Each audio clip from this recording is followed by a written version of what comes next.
太空中与敌机激烈狗斗，顺手打劫路过的资源舰，再挑战远比自己强大的突击战舰。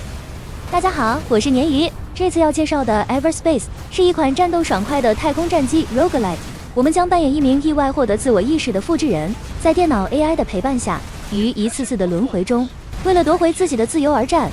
在旅途中，敌人主要分成3大派系，擅长用飞弹锁定玩家，并有较高机体厚度的匪徒帮，充满先进科技与高额护盾。环会派出大型战舰的奥卡族，以及外形宛如一团熔融物质，能掠过护盾直接造成船体伤害的远古族。不同派系的护盾与装甲配置都不相同，因此玩家必须依照敌人的特性，切换不同武器与道具来应对。以鲶鱼近30小时的游玩体验来说，本作比起传统地城 Roguelite 更需要活用飞弹与各种消耗道具，而不是只想靠主武器一路打天下。整体难度不高，即使没有点太多 perk， 以困难难度通关也不算有太大问题。但得建立在依照不同战况妥善分配手上资源，尤其地图后期敌人增多，战况变得混乱时，先用飞弹与增减伤道具快速削弱敌方战力，再用主武器收尾，往往会轻松许多。尤其看着一枚枚飞弹锁定追击，最后将敌机炸成碎片并掉落战利品的过程，对喜欢载具战斗的玩家来说真的相当过瘾。除了战斗，本作还有其他值得一提的特色，例如主角与有点腹黑的 AI 对话，真的满满的喜感。他们的一搭一唱，让旅途的乐趣不单只是战斗，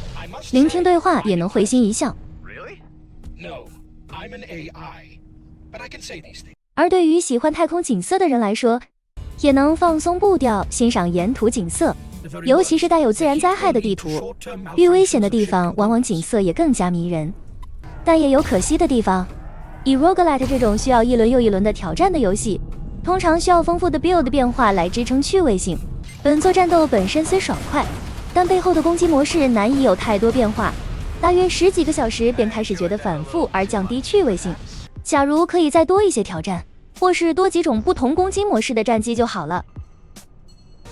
鲶鱼是在折价时入手游戏本体，主线通关大约在15小时附近，以100元左右的价格带来约10到20小时的乐趣。对于一般玩家来说，这边会给予推荐入手的评价。至于成就玩家，鲶鱼这边只对本体不含 DLC 的部分给予评论。成就难度都不高，但最后完成的成就大概会是升满驾驶员以及其中一台战机的 perk，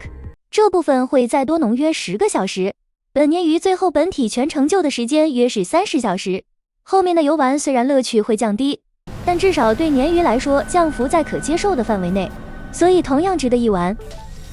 那以上便是本次 Everspace 的游戏鉴赏。如果喜欢太空战机战斗，可以考虑看看。假如影片有帮助到你，也可以按赞订阅支持一下，让本鲶鱼继续传播更多有趣作品。我是鲶鱼，我们下次见。